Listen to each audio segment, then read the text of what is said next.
Hello friends, नमस्कार। मैं अनीता भास्कर आप सभी लोगों का अपने यूट्यूब चैनल पर स्वागत करती हूँ और आशा करती हूँ कि आप लोग अच्छे होंगे, स्वस्थ होंगे, सुरक्षित होंगे। और फ्रेंड्स, जैसा कि आप जानते हैं, मैं हिस्ट्री और पॉलिटिकल साइंस दोनों की वीडियो लगातार अपलोड कर रही हूँ और आशा करती हूँ कि आप लोगों को वीडियो पसंद आती होगी। अब फ्रेंड्स, आज मैंने एनसीईआरटी हिस्ट्री पढ़ा रही हूँ, मैं तीसरी वीडियो है ये। और ईंटें मनके और अस्थियां, इसका ये थर्ड पार्ट है। तो आज हम पहले हमने हड़प्पा सभ्यता के बारे में पढ़ा, फिर मैंने दूसरी वीडियो में मोहनजोदड़ो के बारे में हमने पढ़ा और बहुत सारी चीजें हमने उसमें जो है पढ़ी। तो आज हम शिल्प उत्पादन के विषय में जानकारी लेंगे। शिल्प उत्पादन कैसे होता था और इस विषय में हम आज पढ़ेंगे। तो चलिए शुरू करते हैं। ठीक है।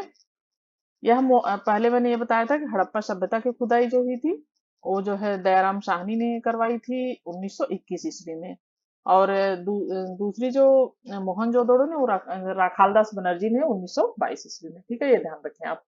तो आज हम पढ़ेंगे शिल्प उत्पादन के विषय में जानकारी। तो इसमें क्या है कि चौंदड़ों को इसमें चिन्हित करना है, मतलब कहाँ पे है। तो चौंदड़ो कहाँ पे है? पाकिस्तान में है। पाकिस्तान के जो है सिंध प्रांत में चौंदड़ो पाकिस्तान के सिंध प्रांत में है। ठीक है। और इसमें देखते हैं जो लगभग पूरी तरह शिल्प उत्पादन में सन, यहाँ पे शिल्प उत्पादन पूरी तरीके से होता था। और शिल्प कार्यों में मनके बनाना, शंख की कटाई, धातु कर्म। क्या क्या शिल्प उत्पादन में? मनके बनाना, शंख की कटाई और धातु कर्म, मुहर, इन सब का निर्माण तथा बाण। इन चीजों पे ध्यान दें आप। क्या क्या होता था? मनके बनाना और जो है शंख की कटाई, मुहर और बाण बनाना। ठीक है। मनके किसे कहते थे? मनके एक तरीके से एक ये जो गुड़िया एक तरीके से कह सकते हैं आप। ठीक है। गुड़िया, और इसका गुड़िया को मूल संस्कृत जो है इसका ये मणिका से लिया गया है। मणिका यानी गुड़िया। और इसकी एक माला सी बना के पिरोई जाती थी, जैसे ये देख रहे हैं आप। ये है, इसे कहते हैं मनके। ये जो है आप देख रहे हैं, ये माला सी बनी हुई है पिरो के, तो इसी को मनके कहते हैं।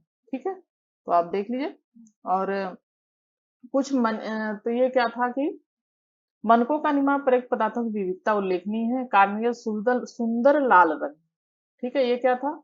एक लाल रंग का कार्नियल। ठीक है। जैस्पर, स्फटिक, क्वार्ट्ज तथा सेल खड़ी। सेल खड़ी क्या होता था? सेल खड़ी एक पत्थर होता था जो काफी मृदु यानी मुलायम मुलायम होता था। सेल खड़ी। ठीक है। काफी मुलायम पदार्थ होता था और इसको इससे भी जो है वो बनाए जाते थे। एक तरीके का ये सफेद रंग का पत्थर होता था और इसका प्रयोग जो है क्रीम पाउडर इन सबको बनाने में भी इसका प्रयोग किया जाता था। ठीक है। तो जैसे पत्थर, तांबा, कांसा, सोने जैसी धातुएं तथा शंख और फ्यांस और पकी मिट्टी, सभी का प्रयोग मन के बनाने में किया जाता था। माला जो बनाई जाती थी, इन सब में इन सब चीजों का प्रयोग किया जाता था। शंख का भी, पत्थर का भी, सेलखड़ी पत्थर का भी, तांबा का भी, कांसा का, सबका प्रयोग किया जाता था। और कुछ मन के दो या अधिक पत्थरों को आपस में जोड़कर बनाए जाते थे। कुछ सोने के टॉप वाले पत्थर होते थे, इनके कई आकार होते थे। जैसे कौन कौन से आकार? चक्राकार, बेलनाकार, गोलाकार और ढोलाकार। ठीक है। ये जो चित्र दिया हुआ है मनके का, आप उसमें दे सकते हैं। ये क्या है? ये जो है ये बेलनाकार है और ये ढोलाकार है। ठीक है। और ये गोलाकार है। इस तरीके से ये सब देखिए चित्र दिया हुआ है। ठीक है। और इसी में हम आगे चलते हैं।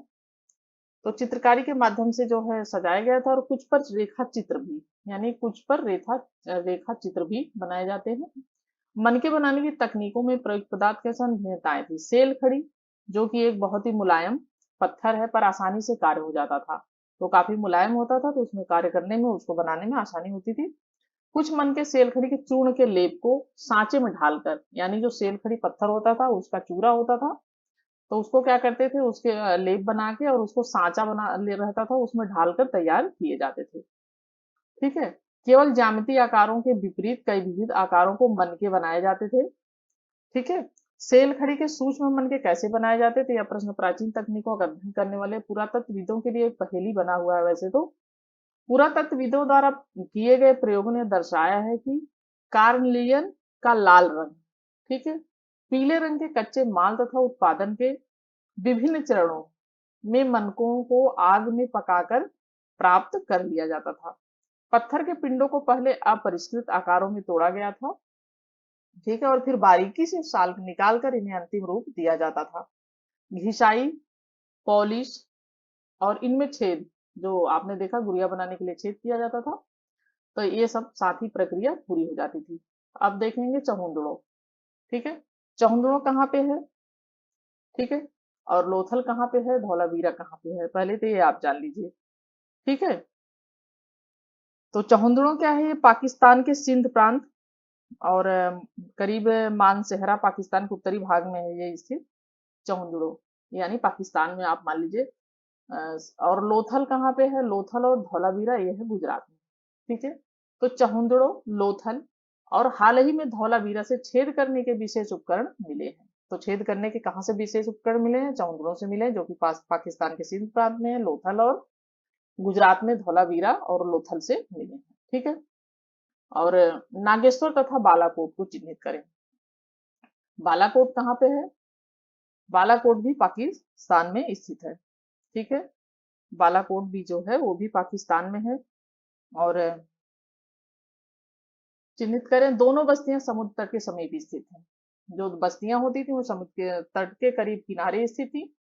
इससे संख से बनी, जिनमें चूड़ियां, संख से, जो समुद्र के किनारे अक्सर शंख वंख मिल जाते हैं, तो उनमें जैसे चूड़ियां, करछियां, पच्चीकारी, ठीक है। पच्चीकारी क्या होती थी, पच्चीकारी जैसे कोई भी मतलब कलाकारी की जाती थी। पच्चीकारी बर्तनों में उभरे हुए से कुछ डिजाइन बनाए जाते थे, जिसे क्या कहते थे, पच्चीकारी कहते थे, ठीक है। यहाँ से लाल माल दूसरी वस्तुओं तक, बस्तियों तक ले जाया जाता था। इसी प्रकार यह भी संभव हो कि चौंदड़ो और लोथल में तैयार माल जैसे मनके, मोहनजोदड़ो, हड़प्पा जैसे बड़े शहरी केंद्रों तक लाया जाता था, ठीक है। उत्पादन केंद्रों की पहचान, पुरातत्वीय सामान्यतः निम्नलिखित को ढूंढते हैं, क्या है, ढूंढते हैं, प्रस्तर पिंड, पूरे शंख, तांबा, अयस्क। अयस्क का क्या होता था, अयस्क जो कच्चा लोहा होता है उसे अयस्क कहते हैं। और जैसे कच्चा माल, ठीक है, औजार, अपूर्ण वस्तुएं और जो त्याग कर दिया गया माल तथा कूड़ा करकट, यानी जो कूड़ा करकट समझ के फेंक दिया जाता था, उन सब माल की जो है पहचान की जाती थी। यहाँ तक कि कूड़ा कूड़ा करकट शिल्प कार्य के सबसे अच्छे संकेतकों में एक से एक है। उदाहरण के लिए, यदि वस्तुओं के निर्माण के लिए शंख अथवा पत्थर को काटा जाता था, यानी किसी वस्तु के निर्माण के लिए शंख, पत्थर और ये शंख काटा जाता था, इन पदार्थों के टुकड़े कूड़े के रूप में उत्पादन के जो उत्पादन होते थे जहां पर, उन्हीं वहीं पर फेंक दिए जाते थे। तो कभी कभी क्या होता था कि इन बेकार टुकड़ों को छोटे आकार की वस्तुओं बनाने के लिए प्रयोग किया जाता था। तो इनका टुकड़ों का प्रयोग छोटे आकार की वस्तुओं बनाने के लिए किया जाता था। और ये टुकड़े इस ओर संकेत करते हैं कि छोटे विशिष्ट केंद्रों के अतिरिक्त मोहनजोदड़ो और हड़प्पा जैसे बड़े शहरों में भी शिल्प प्रदर्शन कार्य किया जाता था। तो ये टुकड़े किस ओर संकेत करते हैं, ये बताते हैं कि जो विशिष्ट केंद्र थे मोहनजोदड़ो और हड़प्पा, ठीक है, ऐसे स्थानों शहरों में भी शिल्प उत्पादन का कार्य किया जाता था। ये देखिए, आप देख सकते हैं, ये कांसे के बर्तन है, तांबे और कांसे के, ठीक है। ये है थाली सी है, और ये जो है बर्तन है, ये गोल सा पतीली उतली टाइप का, ठीक है। तो ये सब बर्तन वहां से प्राप्त हुए हैं सब। माल प्राप्त करने संबंधी नीतियां, तो जैसा कि स्पष्ट है कि शिल्प उत्पादन के लिए कई प्रकार के कच्चे माल का प्रयोग होता था। हालांकि कुछ, जैसे कि मिट्टी, स्थानीय स्तर पर उपलब्ध थी। तो कुछ स्थानीय स्तर पे लोकल मिट्टी जो उपलब्ध होती थी, जैसे पत्थर, लकड़ी, धातु, जलोढ़क, जो कि मैदान के किनारे से जो है समुद्री या नदी के किनारे जो है होते हैं इकट्ठे, इन बाहर के क्षेत्रों से मंगाने पड़ते थे। इनका क्या कहना है कि ये सब बाहर के क्षेत्रों से मंगाने पड़ते थे। बैलगाड़ियों की मिट्टी से बने खिलौने के प्रतिरूप संकेत मिलते हैं। तो ये बैलगाड़ी के संकेत भी मिलते हैं, खिलौने के रूप में बने हुए मिले हैं, जिससे यह पता चलता है कि लोगों को क्या होता था, सामान लोगों के लिए मार्गों का परिवहन का एक महत्वपूर्ण साधन था। यानी जो बैलगाड़ी होती थी, उससे सामान एक से दूसरे स्थान पर मंगाया जाता था, ठीक है। संभवतः सिंधु तथा उसकी उपनदियों के बगल में बने नदी मार्ग, सिंधु नदी और जो है उपनदियां, मतलब उसके जो उसकी सहायक नदियां जो है उसकी, तो बगल में बने नदी मार्गों साथ ही तटीय मार्गों यानी किनारे का भी प्रयोग किया जाता था। ठीक है। उपमहाद्वीप तथा उसके आगे से आने वाला माल। हड़प्पावासी शिल्प उत्पादन हेतु माल प्राप्त करने के लिए कई तरीके अपनाते थे। क्या करते थे वो? कई तरीके अपनाते थे। जैसे उन्होंने नागेश्वर, बालाकोट में जहां शंख आसानी से उपलब्ध था, बस्तियां उपलब्ध थी, स्थापित थी की, तो उन्होंने क्या किया कि अपनी सुविधा अनुसार वैसी जगहों पर बस्तियां स्थापित की जहां उन्हें आसानी से माल भी प्राप्त हो जाए और पानी वगैरह की भी उपलब्धता हो, शंख की उपलब्धता हो। तो ऐसे स्थानों को उन्होंने क्या किया, चुना और वहां पे अपनी बस्तियां स्थापित की। ठीक है। पूरा स्थल, कुछ अन्य पुरावस्थल थे। ये कौन से थे? सुदूर यानी काफी दूर। पाकिस्तान में सुर्दगुई, ये ध्यान रखें नाम। पाकिस्तान में सुर्दगुई जो अत्यंत कीमती माने जाने वाले नीले रंग के पत्थर लाजवर्द। ठीक है। नीले रंग के पत्थर जो है, ये कौन से पत्थर थे? इनको लाजवर्द पत्थर कहा जाता था, जो बहुत ही चमकीला और रत्न होता है और ये काफी मूल्यवान होता है। नीले रंग का करीब पत्थर, एक तरीके से ये नीले रंग का पत्थर होता था और बहुत मूल्यवान होता और बहुत चमकीला और सुंदर होता था ये रत्न। ठीक है। अच्छे स्रोत के निकट थे, तो ये सब चीजें मणि के सबसे अच्छे स्रोत के निकट थे। और विशेष नीलम भी मुझे लगता है उसी को कहा जाता है, नीलम भी नीले रंग का पत्थर जो होता था। लोथल जो कार्नियल गुजरात में भड़ौज। ठीक है, गुजरात में भड़ौज। सेलखड़ी, सेलखड़ी दक्षिणी राजस्थान तथा उत्तरी गुजरात से। सेलखड़ी का जो पत्थर होता था मुलायम सफेद रंग का पत्थर, वो कहाँ मिलता था? दक्षिणी राजस्थान से और उत्तरी गुजरात से। ठीक है। और धातु जैसे कि तांबा वगैरह, और ये धातु कहाँ से प्राप्त होती थी? ये राजस्थान से मिलती थी। कच्चा माल प्राप्त करने की एक अन्य नीति थी राजस्थान के खेतड़ी। खेतड़ी तांबे के लिए बहुत प्रसिद्ध है और ये क्वेश्चन हर एग्जाम में, छोटे बड़े हर एग्जाम में पूछा जाता है, तो इसे याद रख लें कि जो खेतड़ी, राजस्थान का खेतड़ी नामक स्थान है, वहां से वह तांबे के लिए प्रसिद्ध था। वहां तांबे की खाने थी। सोने के लिए क्या है? दक्षिण भारत। ठीक है। दक्षिण भारत में सोने के लिए माना जाता है कि वहां पे सोना मिलता था दक्षिण भारत में। और जैसे क्षेत्रों में अभियान भेजना, अभियानों के माध्यम से स्थानीय समुदायों के साथ संपर्क स्थापित किया जाता था। इन इलाकों में यदा कदा यानी कभी कभी मिलने वाली हड़प्पाई पुरावस्तुएं ऐसे संपर्कों की संकेत है, यानी जो कहीं कहीं मिले हैं, पुरावस्तुएं मिली हैं, उससे इनके संकेत मिलते हैं। क्षेत्रीय क्षेत्र में मिले साक्ष्यों को पुरातत्वविदों ने गणेश्वर जोधपुरा, जोधपुरा संस्कृति नाम दिया। क्या नाम दिया है? खेतड़ी की में जो मिले हैं पूरा साक्ष्य, ठीक है, उनको नाम दिया है गणेश्वर जोधपुरा संस्कृति नाम दिया है। ठीक है। इस संस्कृति के विशिष्ट मृदभांड हड़प्पाई मृदभांडों से भिन्न थे। तो इसके जो संस्कृति के वो मृदभांड होते थे, बर्तन होते थे, वो हड़प्पा के जो मृदभांड मिले थे उनसे क्या है, अलग प्रकार के पाए गए हैं, अलग प्रकार के होते थे। यहाँ तांबे के वस्तुओं की असाधारण संपदा मिली है। यहाँ तांबे के वस्तु बहुत ज्यादा मिली है। ऐसा संभव है कि इस क्षेत्र के निवासी हड़प्पा सभ्यता के लोगों को तांबा भेज देते थे। ऐसा माना जाता है कि हड़प्पा का व्यापार, हड़प्पा में राजस्थान से जो है तांबा भेजा जाता था। ठीक है। इतना समझ लिया होगा आपने। और देखिए करीब ये मानचित्र है और ये सब जगह का जगह है इसमें। ये देखिए लोथल है, हड़प्पा है, ये पाकिस्तान में पड़ता है, ये गुजरात का जो है, गुजरात में पड़ता है लोथल। ये सब कई जगह के नाम है। मेसोपोटामिया है ये। ठीक है। और सुक्का गंगडोर, रसाल यानी कि ये अरब सागर है, और ये मेलुहा। ठीक है। ये क्या नाम है इसका? जो है मेलुहा।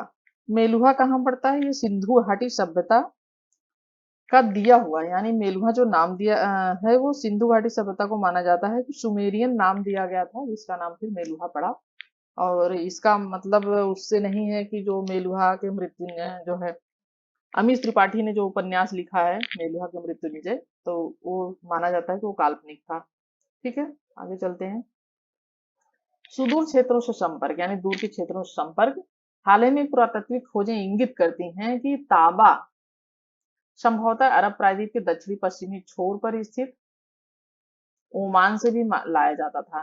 ठीक है। ओमान कहाँ पे स्थित है? दक्षिणी अरब प्रायद्वीप के दक्षिणी पश्चिमी छोर, ठीक है, पे स्थित है। और ओमानी तांबे तथा हड़प्पाई पुरावस्तुओं दोनों में निकल के अंश मिलते हैं। दोनों में किसके अंश मिलते हैं? निकल। ठीक है, निकल सफेद प्रकार का एक तरीके का वो होता है, धातु होती है रासायनिक, जो श्वेत होती है और चांदी के रंग की होती है। ठीक है, और ये व्हाइट कलर की होती है, बिल्कुल निकल। ठीक है, जो दोनों के साझा उद्भव की ओर संकेत करते हैं। संपर्क के तौर पर और भी संकेत मिलते हैं। इस विशिष्ट प्रकार का पात्र अर्थात एक बड़ा हड़प्पाई मर्तमान जिसके ऊपर काली मिट्टी की एक मोटी परत चढ़ाई गई थी। ठीक है, यह है मर्तमान जिसके ऊपर क्या है? परत काली चढ़ाई गई है। तो ऐसी मोटी परतों वाले पदार्थों के रिसाव को रोक देती है, यानी ऐसी मोटी परत जो होती होगी तो जो तरल पदार्थ होते हैं इसमें डाला जाता होगा, तो इससे क्या है कि ये उनके लिक्विड जो है रिसाव होता होगा, उसको रोक देती होगी। और इसमें यह बताते हैं पुरातत्वविद, हमें यह नहीं पता था कि उसमें क्या रखा जाता होगा, लेकिन हड़प्पा सभ्यता के लोग इनके सामान रखे सामान का ओमानी तांबे से विनिमय करते थे, यानी इसमें जो भी सामान रखा जाता था उसका तांबे से विनिमय करते। यह नहीं पता चल पाया है कि इसमें रखा क्या जाता था। ठीक है, जबकि आजकल मर्तबान वगैरह इस तरीके जैसे अचार उचार बनाने के रखने के काम भी आता है। ठीक है, तीसरी तीसरी सहस्त्राब्दी ईसा पूर्व में दिनांकित मेसोपोटामिया के लेखों से मगान, जो संभवतः ओमान के लिए प्रयुक्त नाम था, नामक क्षेत्र से तांबे के आगमन के संदर्भ मिलते हैं। यहाँ रोचक बात यह है कि मेसोपोटामिया के स्थलों से मिले तांबे में भी निकल के अंश मिले हैं। जो मेसोपोटामिया के स्थल मिले हैं, जो जगह है वहां पे भी निकल के, तांबे में भी निकल के अंश मिले हैं। लंबी दूरी के संपर्कों की ओर संकेत करने वाली अन्य पुरातात्विक खोजों में हड़प्पाई मुहरे, बांट, पासे तथा मनके मिले हैं। ठीक है, तो ये जो मन के जो है माला और बांट मुहरे ये सब मिले हैं। इस संदर्भ में यह देखना महत्वपूर्ण है कि मेसोपोटामिया के लिए दिलमुन संभवतः बहरीन द्वीप माना जाता है। मगान तथा मेलुहा, अभी जो मैंने नाम बताया था, संभवतः हड़प्पाई क्षेत्र के लिए प्रयुक्त शब्द नामक क्षेत्रों से संपर्क की जानकारी मिलती है। ठीक है, यह लेख मेलुहा से प्राप्त निम्नलिखित उत्पादों का उल्लेख करते हैं। कार्निलियन लाजवर्द जो मणि होती थी, तांबा, सोना। सोना दक्षिण भारत में, वैसे कर्नाटक में पाया जाता है आज भी, वहीं दक्षिण भारत में मिलता, और इंडिया में कहीं है नहीं इसका मतलब सोने का जहां से सोना प्राप्त हो। मेलुहा के विषय में एक मेसोपोटामियाई मिथक यह बताता है कि तुम्हारा हाजी पक्षी हाजा पक्षी हो, उसकी आवाज राजप्रसाद में सुनाई दे। क्या है ये कोटेशन? ये मिथक है एक तरीके से। उसकी आवाज राजप्रसाद में सुनाई दे। कई पुरातत्वविदों का मानना है कि हाजा पक्षी जो था वो उसकी किससे तुलना की है? मोर से। तो ये ध्यान रखें कि कभी कभी कुछ क्वेश्चन आ सकता है कि हाजा जो पक्षी था उसकी पुरातत्वविद किससे तुलना करते थे, उनका क्या मानना था, तो मोर को मानते थे कि यह शायद हाजा पक्षी जो था वो मोर था। क्या यह नाम उसे आवाज से मिला था, या हो सकता है वो जो मोर आवाज देता है, जो उसकी आवाज है उसकी वजह से ऐसा उसे मिला हो। ठीक है, और ये देखते हैं, चित्र भी देखते चलते हैं जिससे कि हमें चीजें समझ में आती जाए। तो ये देखिए, मेसोपोटामिया की एक विशिष्ट बेलनाकार मुहर है, परंतु इस पर बना कुबड़दार ऋषभ का चित्र सिंधु क्षेत्र से लिया गया प्रतीत होता है। क्या है, कहाँ से लिया गया प्रतीत होता है? सिंधु क्षेत्र से। ये देखिए, कुबड़दार बैल। ठीक है, इसका प्रयोग बैलगाड़ी वगैरह में किया जाता था। ठीक है, और बहरीन में मिली गोलाकार, ये जो है ये गोलाकार फारस की खाड़ी प्रकार की मुहर पर कभी कभी हड़प्पाई चित्र मिलते हैं। रोचक तथ्य है कि दिलमुन के स्थानीय बांट हड़प्पाई मानक का अनुसरण करते थे। ये चित्र मिले हैं, हड़प्पाई चित्र हैं ये। और जो हड़प्पाई लिपियां मिली हैं, लिखी हुई हैं, वो चित्रात्मक मानी जाती हैं और वो पढ़ी नहीं जा सकी हैं अभी तक भी। इसलिए बहुत सारी चीजें कोई जानकारी नहीं हो पाती है क्योंकि वो अभी तक पढ़ी नहीं जा सकी हैं। ठीक है, तो हम लोग कहाँ पे थे? मेसोपोटामिया से संपर्क सामुद्रिक मार्ग से। मेसोपोटामिया के लेख मेलुहा को वो नाविकों का देश कहते हैं। मेलुहा को क्या कहते थे मेसोपोटामिया के लेख में? मेलुहा को नाविकों का देश। ठीक है, ये चीजें पॉइंट जो भी मैं बता रही हूँ फ्रेंड्स, उसे ध्यान रखें, एग्जाम में ये सब पूछे जाते हैं। इसके अतिरिक्त हम मोहरों पर जहाजों तथा नावों के चित्र जो है चित्रांकन पाते हैं। तो ये है जो है इस पे देखिए आप, चित्रांकन मिलता है नाव का।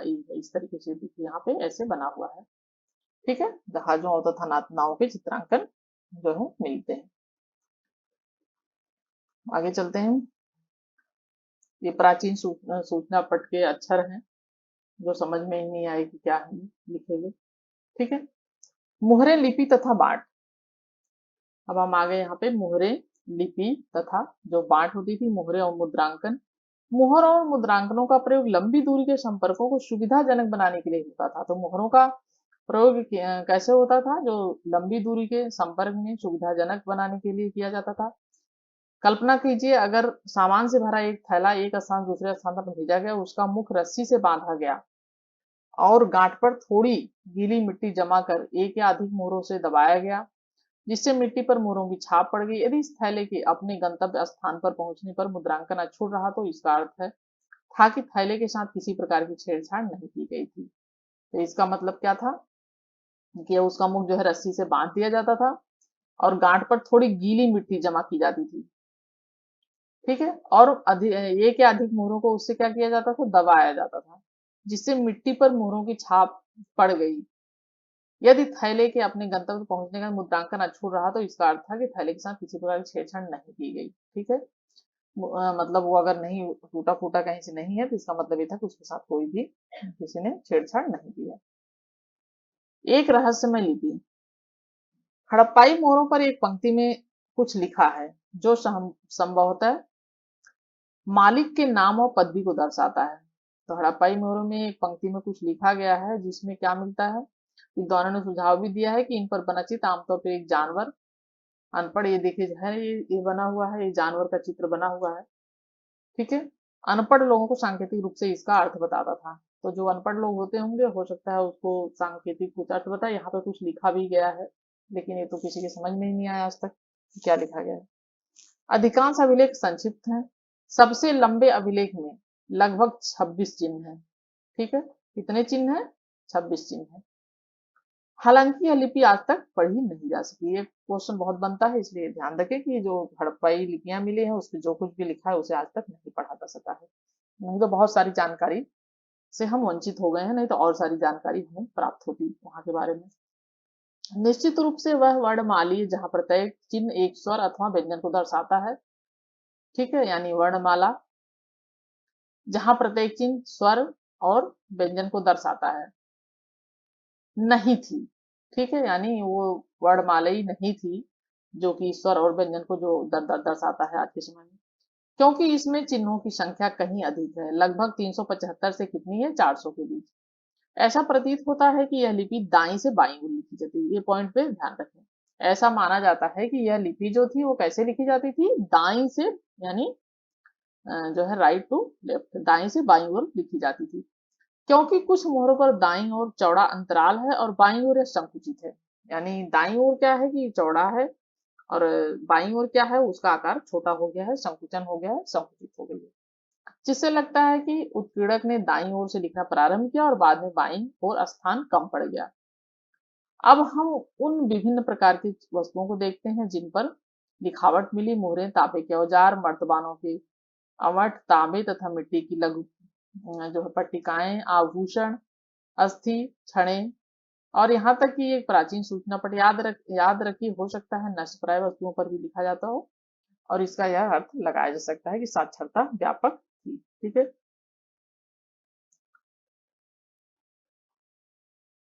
अब हम आ गए बांट। विनिमय बांटों की एक सूक्ष्म या परिशुद्ध प्रणाली द्वारा नियंत्रित थे। ये बांट सामान्यतः चर्ट नामक पत्थर से बनाए जाते थे। कौन सा पत्थर? चर्ट नामक। जो बांट बनाए जाते थे कौन से पत्थर से? चर्ट नामक पत्थर से बनाए जाते थे। आमतौर पे क्या होता था? ये किसी भी तरह के निशान से रहित, घनाकार। ठीक है, घनाकार, और क्या होते थे? घनाकार। इन बांटों के निचले मानदंड द्विधारी, 1 2 3, 1 2 4 8 16 32। ठीक है, यानी इस तरीके से प्रयोग होता है। 1 2 और 2 दूनी 4, 4 दूनी 8, 4 3, 4 चौके 16, इस तरीके से इसका होता था। जबकि उत्तरी मानदंड दशमलव प्रणाली का अनुसरण करते थे। ये चीज ध्यान रखें, उत्तरी जो थे वो क्या करते थे? दशमलव दशमलव प्रणाली का अनुसरण करते थे और इनका क्या मानदंड था? द्विधारी।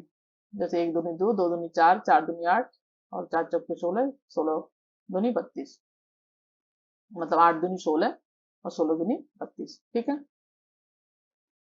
छोटे बांटों का प्रयोग संभवतः आभूषणों और मनकों को तौलने के लिए किया जाता। धातु से बने तराजू के पल्ले भी मिले हैं, तो तराजू के पल्ले भी धातु से बने मिले हैं, जिससे पता चलता है कि तौल का भी प्रयोग किया जाता था, तौलने के लिए बांटों का प्रयोग किया जाता था। प्राचीन सत्ता। हड़प्पाई समाज में जटिल फैसले लेने और उन्हें कार्यान्वित करने के संकेत मिलते हैं। यानी उनका जो सत्ता थी, समाज था, उसमें जटिल कठिन फैसले लिए जाते थे और उसके संकेत उनको जो है क्रियान्वित करने के लिए जो है संकेत मिलते हैं। हड़प्पाई पुरावस्तु में असाधारण एक रूपता को ही लें, जैसा कि मृत भांडों चित्र 1 जो है 4 अभी देखते हैं हम चित्र इसका। मोहरों बाटों तथा ईंटों से स्पष्ट है। महत्वपूर्ण बात यह है कि यह ईंटें जिनका उत्पादन स्पष्ट रूप से किसी एक केंद्र पर नहीं होता था, जम्मू से गुजरात तक पूरे क्षेत्र में समान अनुपात की थी। हमने यह भी देखा कि अलग अलग कारणों से बस्तियां विशेष स्थानों पर आवश्यकता अनुसार स्थापित की गई। इसके अतिरिक्त ईंटें बनाने, विशाल दीवारों और जो है चबूतरों के निर्माण के लिए श्रम संगठित किया गया था। ईंटों का अनुपात क्या है? माना जाता है कि 3:2। ईंटों का अनुपात माना जाता है 3:2। और ये देखिए पुरोहित राजा की भी ये मूली मूली है कि मतलब सत्ता जो चलाते थे, ये तस्वीर बनी हुई है यहाँ पे, मूर्ति बनी हुई है जो, तो यह पुरोहित राजा की, एक पुरोहित राजा की मूर्ति बनी हुई दिखाई दे रही है। प्रसाद तथा शासक। सत्ता के केंद्र अथवा सत्ताधारी लोगों के विषय में पुरातात्विक विवरण हमें कोई त्वरित उत्तर नहीं देते हैं। पुरातत्वविदों ने मोहनजोदड़ो मिले एक विशाल भवन को एक प्रसाद की संज्ञा दी, परंतु इससे संबद्ध कोई भव्य वस्तु नहीं मिले। एक पत्थर की मूर्ति को पुरोहित राजा, जो अभी मैंने आपको ये मूर्ति दिखाई थी, संज्ञा दी गई है। यह नाम आज भी प्रचलित है। ये ऐसा इसलिए क्योंकि पुरातत्वविद मेसोपोटामिया के इतिहास तथा वहां के पुरोहित राजाओं से परिचित थे। मेसोपोटामिया के इतिहास से भी परिचित थे और वहां के पुरोहित राजाओं से परिचित थे, और यही समानताएं उन्हें सिंधु क्षेत्र में भी ढूंढी। लेकिन जैसा कि हम देखेंगे पृष्ठ 23, हड़प्पा सभ्यता की अनुष्ठित प्रथाएं अभी तक ठीक प्रकार से समझी नहीं जा सकी हैं। यानी वो तो समझी नहीं जा सकी हैं और न ही यह जानने के साधन उपलब्ध हैं कि क्या जो लोग इन अनुष्ठानों का निष्पादन करते थे उन्हीं के पास राजनीतिक सत्ता होती थी। तभी तक ये समझ में ढंग से नहीं आया है, बस मान लिया गया है कि ऐसा ऐसा होता था। कुछ पुरातत्व इस मत के हैं कि हड़प्पाई समाज में शासक नहीं थे तथा सभी की सामाजिक स्थिति समान थी। दूसरे पुरातत्वविद यह मानते हैं कि कोई एक नहीं बल्कि कई शासक थे। कुछ लोग ये भी मानते हैं कि कोई एक शासक नहीं बल्कि कई शासक थे, जैसे मोहनजोदड़ो, हड़प्पा आदि के अपने अपने अलग अलग राजा होते थे। कुछ और तर्क देते हैं कि यह एक ही राज्य था, जैसा कि पुरावस्तुओं में समानताओं और नियोजित बस्तियों के साक्ष्यों, जो साक्ष्य मिले हैं, ईंटों के आकार, निश्चित अनुपात तथा बस्तियों के कच्चे माल, मतलब ये ईंटें जो मिली हैं वो सब जगह निश्चित अनुपात में मिली हैं, 3:2। संस्थापित होने से स्पष्ट है अभी तक स्थिति में अंतिम परिकल्पना सबसे युक्ति संगत प्रतीत होती है। यानी जो कल्पना की गई है वह माना गया है युक्ति संगत, यानी सही प्रतीत होती है, क्योंकि यह कदाचित संभव नहीं लगता कि पूरे के पूरे समुदाय द्वारा इकट्ठे ऐसे जटिल निर्णय लिए तथा क्रिया। यानी इससे ये समझा जा सकता है कि पूरे के पूरे जो है जो भी स्थान थे वहां से इसी अनुपात में ईंटों का मिलना, मनके मिलना और मोहरे मिलना, सब मिलना, तो इससे समझा जाता है कि शायद सब कुछ एक ही शासन सब में करीब जो है क्रियान्वित था। ठीक है, तो ये जटिल निर्णय और तथा क्रियान्वित किए जाते होंगे माना जाता है। ठीक है, और अब हम आ गए हैं 9 पॉइंट हमारा, सभ्यता का अंत कैसे हुआ। ठीक है, तो सभ्यता का अंत में हम थोड़ा सा देख लेते हैं। और सभ्यता के अंदर ऐसे साक्ष्य मिले हैं 1800 ईस्वी में पुरतक चोलिस्तान, ठीक है, जैसे क्षेत्रों में अधिकांश विकसित हड़प्पा स्थलों को त्याग दिया गया था। इसके साथ ही गुजरात, हरियाणा तथा पश्चिमी उत्तर प्रदेश की नई बस्ती में आबादी बढ़ने लगी थी। तो फिर बाद में कहाँ आबादी बढ़ने लगी थी? हड़प्पा स्थलों को क्या किया गया, बाद में छोड़ दिया गया और हरियाणा, गुजरात पश्चिमी उत्तर प्रदेश की नई बस्तियों में आबादी बढ़ने लगी। ऐसा लगता है कि उत्तर हड़प्पा के क्षेत्र 1900 ईसा पूर्व के बाद भी अस्तित्व में रहे, ऐसा माना जाता है। बदलाव आया था जैसे सभ्यता की विशिष्ट पुरावस्तुओं, बांटों, मोहरों, विशिष्ट मनकों का समाप्त हो जाना। कैसे बदलाव आया? जो पुरावस्तुएं थी, बांट, मोहर और मनके, इनका समाप्त हो जाना। लंबी दूरी का व्यापार तथा शिल्प विशेषता भी समाप्त हुई। धीरे धीरे क्या हुआ कि लंबी दूरी का जो व्यापार होता था, बैलगाड़ी द्वारा माना जाता है कि व्यापार होता था, उनकी विशेषता भी समाप्त हो गई। सामान्यतः थोड़ी वस्तुओं के निर्माण के लिए थोड़ा ही माल प्रयोग में लाया जाता था। आवास निर्माण की तकनीकों का ह्रास हुआ तथा बड़ी सार्वजनिक संरचनाओं का निर्माण अब बंद हो गया।